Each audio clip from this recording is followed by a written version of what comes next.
Tudo bem com vocês? Pensando, fazendo história do dia está iniciando e para esse vídeo nós trouxemos um tema, talvez um tema mais pesado. O tema de hoje então é escravidão. Eu convido você para mais um vídeo aqui da semana. Vamos lá então? Escravidão.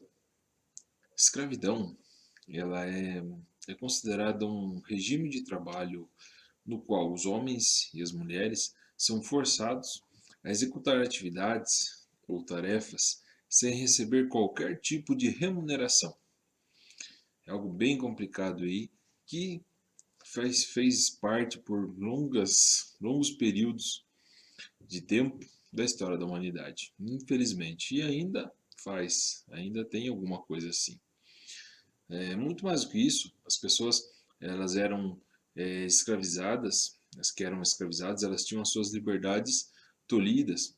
Por quê? Porque elas eram consideradas propriedades dos seus senhores. Eles podiam ser vendidos ou ainda trocados como meras mercadorias. Olha só, esse tipo de mão de obra de trabalho no Brasil, ele foi empregada por muito tempo, né? Mas também em outras partes do mundo. A história da escravidão ela é bem vasta, ela tem vários períodos aí, períodos bem tristes na história da humanidade aí, né? Por muitos países, muitas civilizações que se utilizaram da escravidão e não apenas da escravidão negra. Tanto que nós vamos citar alguma coisa aqui relacionada a esse tema no vídeo, né?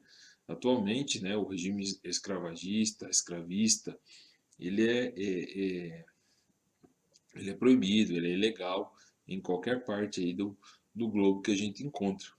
Porém, ainda existem muitos trabalhadores e trabalhadoras que vivem em condições de trabalho semelhantes à escravidão. Nós vamos entender um pouquinho disso. O trabalho escravo ele é uma prática que permeia toda a história mundial. A sua origem ela está relacionada a guerras e conquistas de territórios, onde os povos vencidos eles eram submetidos, né? Eles eram submetidos a essas condições de um trabalho forçado pelos seus conquistadores. Durante a história da humanidade houve muito disso. Ainda se tem ideia que nos primórdios, né, entende-se, estuda-se que nos primórdios da escravidão ela tenha vindo logo assim do Oriente Médio, antigo Oriente. Mas os povos das Américas, como por exemplo os maias, eles também já se serviam de trabalho de cativos, né, a escravidão mesmo. Essa atividade ela fez parte de todas as civilizações da antiguidade, como os assírios, os hebreus, os babilônicos, egípcios, gregos e os romanos, variando as suas características, né, dependendo do contexto de cada lugar. Mas a escravidão ela sempre ocorreu. O último local a abolir a escravidão oficialmente no mundo foi a Mauritânia, né, tornando essa prática aí totalmente ilegal apenas, e olha só a data, hein, olha só o ano, aliás, em 1981.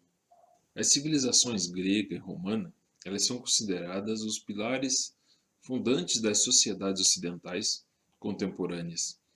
Assim, para entender um pouco como a escravidão ela se deu na antiguidade e no mundo, é necessário analisar como esse regime ele ocorria naqueles locais, naquelas cidades, naquela época, por assim dizer. A Grécia, ela surgiu em torno de 2000 anos antes de Cristo, né? E ela foi constituída por povos nômades. Lá por volta de 500 e 700 anos antes de Cristo, são formadas as cidades-estados, né? Cidade-estado ou mais conhecidas como polis. Atenas e Esparta foram as mais significativas polis gregas, onde a escravidão era uma realidade. Isso é um fato. Em Atenas, o sistema que imperava permitia que o poder das tomadas de decisões ficasse apenas nas mãos dos homens livres e proprietários, ou seja, de uma pequena parcela da população. Os trabalhadores daquela sociedade eles eram prisioneiros de guerra que foram transformados em cativos, ou seja, em escravos. Também poderiam ser escravos aquelas pessoas que queriam saldar dívidas, que desejavam quitar as suas dívidas, as suas pendências. Ficava estabelecido, ficava acordado entre eles que durante um certo período de tempo, o indivíduo ele prestaria serviços em troca sem remuneração para sanar o débito com a outra pessoa. Nas cidades realizavam diversos trabalhos, diversos tipos de trabalhos, desde serviços domésticos até profissões qualificadas. E no campo também. No campo eles exerciam atividades ou tarefas agrícolas e ainda mineração. No caso dos trabalhadores da mineração e da terra, suas vidas eram consumidas em extenuantes cargas de trabalho, de serviço braçal, e as suas condições de vida eram as piores possíveis. Era bem complicado mesmo. Os escravos domésticos, porém, eles viviam em circunstâncias um pouco melhores e podiam comprar a sua liberdade com o tempo. Claro, se eles conseguissem isso, né, recursos para isso, de uma maneira facilitada também. De qualquer forma, escravos, estrangeiros e mulheres, eles eram considerados cidadãos. Em Esparta, né, Esparta foi uma cidade construída por um regime militarista. Né? A gente sabe de todo o perfil lacônico, quando fala muito do perfil espartano, né? Onde os cidadãos espartanos, eles, né, tanto homens quanto mulheres, eles recebiam uma formação voltada para a guerra. Eles eram voltados para o combate mesmo. Tem todo aquele ritual do agogê, inclusive nós falamos aqui no canal do ritual do agogê, até para quem tem dúvida até dá para procurar, é muito importante, até para quem gosta aí de conhecimento, é importante ler um pouquinho sobre isso. Nessa cidade, a escravidão era uma prática estatal. Significava o quê? Que os escravizados eles não tinham um dono específico. Essas pessoas elas eram chamadas de hilotas e foram subjugadas desde que os espartanos conquistaram o local e passaram a dominar a população. Uma prática comum, né? Vitória, conquista, dominação, escravidão das pessoas que ficaram ali. Os hilotas eles realizavam todo tipo de tarefas, desde as agrícolas até as domésticas, e eles eram adquiridos também através das guerras ou ainda do comércio. Já que quando a gente fala de Roma, Roma era uma potência na antiguidade. E ali por volta do ano 1, ou do século I antes de Cristo, ela já havia conquistado diversos territórios, uma grande extensão de terras. Né? A sociedade romana ela estava dividida entre patrícios, plebeus e escravos. E os patrícios eram os detentores do poder e das propriedades. Os plebeus eram os trabalhadores da terra, pequenos comerciantes e ainda artesãos. Já os escravos eles eram pessoas adquiridas através de conquistas ou mesmo do comércio humano, como nós já falamos aqui sobre essas vendas, né, de pessoas como uma propriedade. Né? As suas funções elas eram relacionadas ao trabalho agrário, mas também haviam escravos que eram treinados como gladiadores, músicos, malabaristas e até escribas. Né? Os gladiadores eles eram obrigados a lutar entre si até a morte, ou ainda enfrentar animais ferozes. A gente sabe dos filmes, a gente sabe de tanta coisa que tem aí com relação ao Coliseu, com relação àquelas perseguições e ao entretenimento que era sangue mesmo, né? Sangue que corria nas arenas ali, né? A vida dessas pessoas, desses homens, ela não tinha valor para aquela sociedade, né? Era uma coisa descartada, infelizmente. Por quê? Porque a sua função era garantir o entretenimento da população romana. Olha só. Tem até um personagem muito conhecido que é Espartaco. Espartacus, né, que a gente recorre sempre quando lembra dessa questão de gladiadores aí, né? Que Espartaco foi uma pessoa, um homem, né, um escravo ali que se rebelou com a situação com que os escravos eram submetidos e conseguiu reunir um grande número de pessoas para a formação de um certo tipo de exército.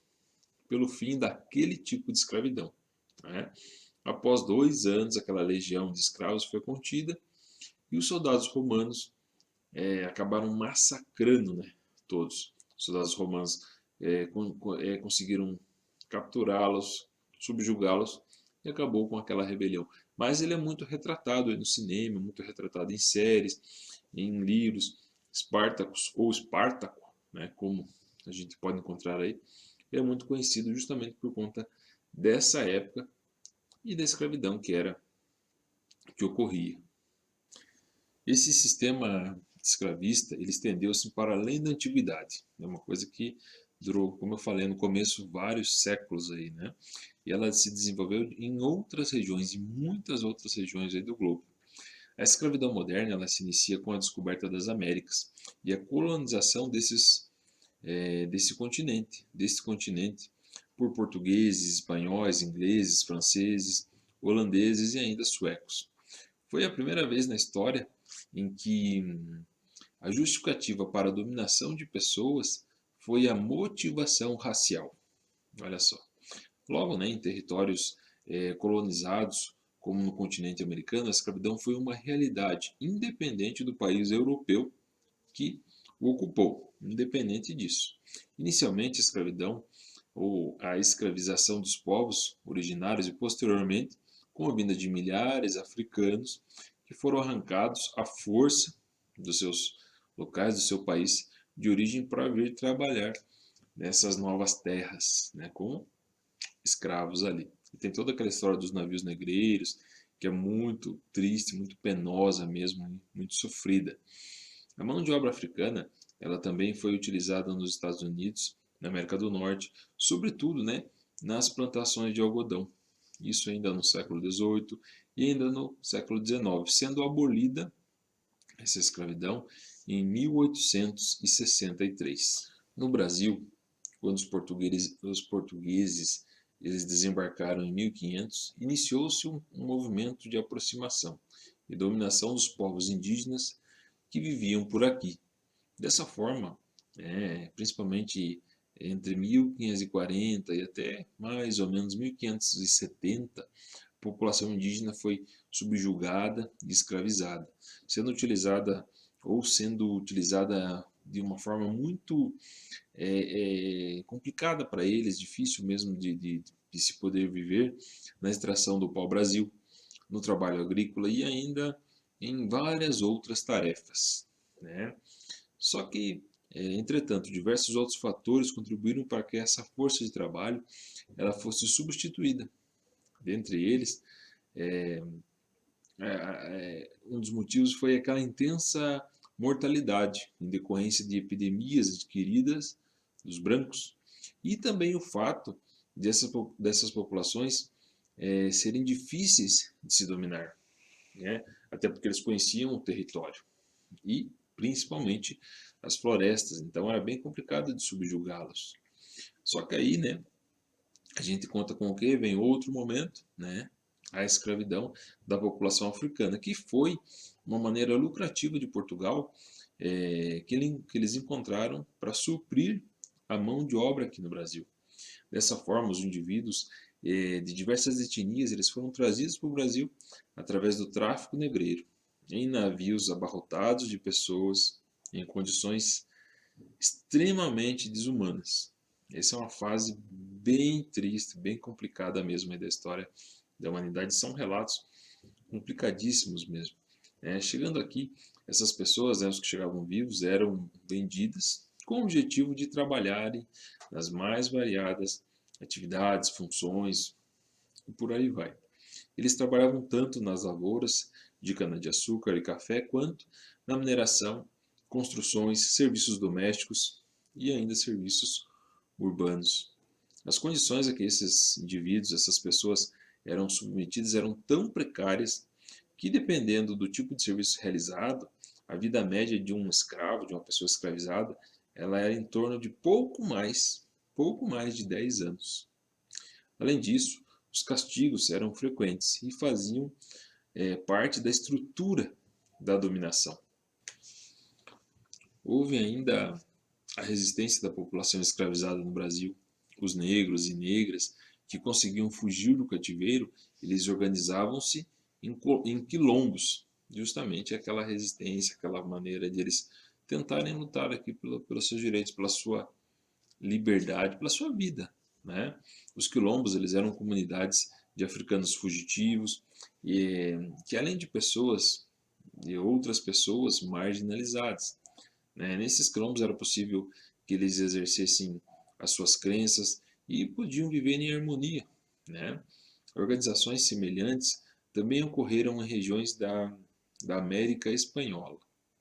No Brasil, o agrupamento mais conhecido foi o Quilombo de Palmares, que tinha como líder, que tinha na sua liderança, Zumbi dos Palmares, que é um outro personagem aí bem icônico aí na história do país, quando a gente fala, né, da escravidão. Então, um pouco controverso esse personagem, mas personagem importante.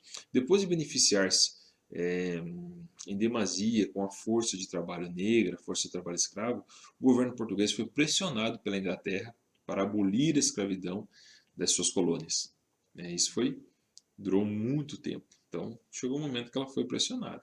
Uma vez proclamada a independência, e daí nós estamos correndo na história, os ingleses, eles seguem insistindo na necessidade de abolir o trabalho escravo. Então, demorou um certo tempo.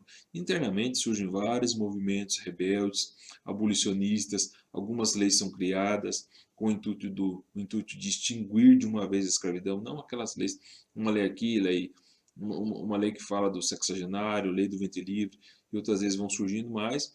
A ideia era extinguir de vez a escravidão. Até que em 1888, né, olha só, é assinada a Lei Áurea, né, que proíbe a prática, que perdurou por 4 séculos aqui no país. Olha só que complicadíssimo, né, que triste. De qualquer forma, mesmo libertos, os trabalhadores negros eles permanecem em condições precárias e sem oportunidade de emprego, de trabalho. Por quê? Porque eles foram substituídos pela mão de obra imigrante. E daí a gente chega naqueles fatos tristes quando a gente fala se é que existe a escravidão no nosso tempo, né? A escravidão contemporânea. A gente sabe que mesmo sendo uma atividade legal, ainda existem ou ainda persistem modelos de trabalho semelhantes à escravidão em muitas partes do mundo. E elas ocorrem quando os trabalhadores eles são colocados em situações onde a liberdade é retirada, seja ela por coerção, violência, né, ou supostas dívidas, mas não deixa de ser o trabalho escravo. Cita-se aí, né, quando a gente procura estudos, procura em várias pesquisas, a Índia, a China, o Paquistão, Bangladesh, Uzbequistão, como países que têm grande contingente de pessoas nessa situação, né? O trabalho nas indústrias têxteis, né, é um exemplo onde a escravidão ela é empregada nesses locais. Muito complicado, complicadíssimo mesmo. Entretanto, essa realidade ela está presente no mundo todo, inclusive em países europeus, como, por exemplo, a exploração sexual, né, que não deixa de ser um tipo de escravidão, das mais pérfidas, aí, por assim dizer. Se é que existe alguma mais branda, né, mas é complicado, muito, muito triste isso. Quando a gente fala do Brasil, o trabalho escravo, análogo à escravidão, né, um trabalho análogo a esse tipo de situação, ele concentra-se em áreas rurais, né, mas também na construção civil. Isso tem relatos, denúncias, apreensões quando acontece esse tipo de situação. A maioria dos afetados são pessoas entre 15 e 40 anos, geralmente analfabetos ou semi-analfabetos. Complicado, bem triste. E quando a gente fala do legado disso tudo, né, já que a escravidão ela deixa um rastro aí de violência, um rastro de desigualdade, um rastro de uma mancha muito complicada na história da sociedade, na vida das pessoas, na história dessas pessoas, na construção, né, da vida dessas pessoas. Quando a gente fala do Brasil, hoje o Brasil ele colhe frutos da escravidão ainda, né? A principal ou o principal desses frutos é a desigualdade. Essa palavrinha-chave é uma palavrinha bem ruim, uma palavrinha aí que, não sei, A gente fala que o Brasil aí já está passado dos seus 500 anos, mas essa palavrinha ela é uma palavrinha difícil, intragável, difícil de você desenvolver, de você trabalhar, de você lutar contra ela, né? E ela existe. Não adianta, não adianta negar, né? Infelizmente ainda um comportamento contra negros, né? Consequência ainda do racismo estrutural. Isso é um fato, né? E além disso, a gente pode constatar a, que é negra a maior parte das pessoas que integram as classes menos favoráveis, essas classes sociais menos favoráveis. Esse é outro fato, né? O racismo ele é evidente em muitas situações. São jovens negros os maiores vítimas ou as maiores vítimas de assassinatos ainda nesse país. A população carcerária é também, em sua maioria, negra, assim como o contingente de pessoas desempregadas ou em situação de subemprego no país. São também as mulheres negras que mais morrem vítimas de abortos mal-sucedidos ou são encarceradas devido à criminalização dessa prática vil, por sinal. São elas também que mais sofrem violência obstétrica, aquela cometida durante o parto. Essa que é esse tipo de violência aí. Logo, a gente entende que é dever da sociedade brasileira observar e compreender, né, o seu passado a fim de organizar-se, né, em busca de uma convivência, uma coletividade harmônica, onde todas as pessoas tenham oportunidades iguais. Isso é que faz a diferença na vida das pessoas. O Estado, ele também tem um importante papel, devendo criar políticas públicas que possuam ou que possam favorecer o fim da desigualdade. Essa palavrinha aí que a gente tanto bate nessa tecla, tanto briga em cima dela, né? Tanto combater, acabar com a desigualdade social e sanar, né? Uma dívida histórica aí com o povo negro. Então, este foi o Fazendo História de hoje, com o tema escravidão, um tema bem pesado, mas um tema aí que fez parte da história da humanidade, que ainda tem aí os seus reflexos, o seu legado triste, mas ainda persiste. Então, não tinha como a gente deixar passar batido de ter um tema relacionado a isso aqui na nossa primeira semana do Fazendo História 2021 aqui do canal. E agradeço a atenção de todos. Se você ficou com dúvida, se você tem algum comentário, deixa aí, né? Deixa nos comentários, escreve aí, vai ser muito bacana essa interação aí, né? Convido vocês para continuar assistindo a semana do Fazendo História. Amanhã tem mais vídeo. Deixa um forte abraço a todos, fiquem todos com Deus e até amanhã no nosso próximo vídeo. Tchau, tchau.